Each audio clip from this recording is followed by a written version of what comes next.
Where is Britain's economy going in the light of Brexit? What is the British government doing now and in the future to improve the outlook for the economy in the light of Brexit? And finally, where's Britain's economy going to end up after Brexit? Britain has so far agreed to leave the EU, finally, on the 31st of December 2020, although nominally it left at the end of January. It has agreed to leave the EU's institutions and has made settlement figures of 39 billion so far, net. However, much of the positive has yet to be returned to Britain from things like the European Investment Bank. What has not happened is the trade negotiations have not taken place. And given the hard guillotine that the Johnson government has put in place, it means that all trade negotiations will cease by the 31st of December 2020, and then we will leave on WTO terms if it has not been agreed. In fact, that is a false deadline because the negotiations will probably have to end in around about September, because all 27 EU governments will have to approve any negotiation that's taken place between the EU and Britain. If Britain were to leave on the terms that the Johnson government is suggesting on WTO or on Australia type deal, there is going to be considerable disruption and damage to the British economy.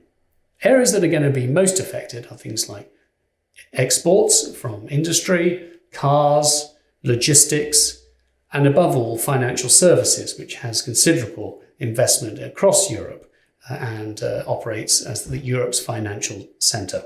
The EU wants Britain to align with EU standards, but Britain so far has refused to do that, partly as a hard negotiating position. And then there's the fish.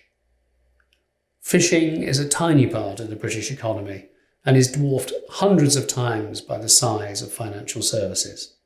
But it's a nationalistic cause and it appeals to the heart, but it has somewhat dominated the headlines recently.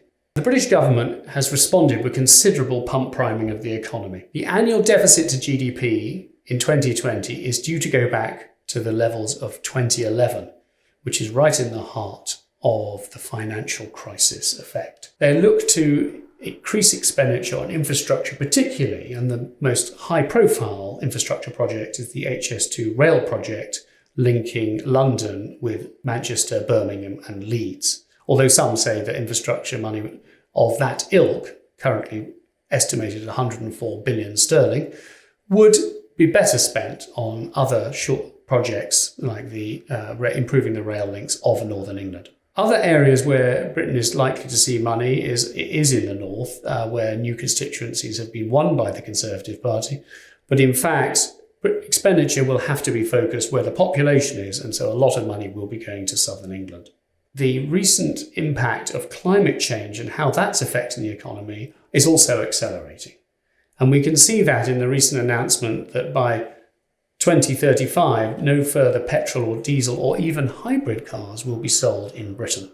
GDP growth in the UK is likely to be about 1.4% in 2020, with small increases thereafter. And inflation is likely to pick up as a result of government pump priming. What is certain is that Britain is due for a rocky ride in the economy for the coming few years that will be offset by British government expenditure.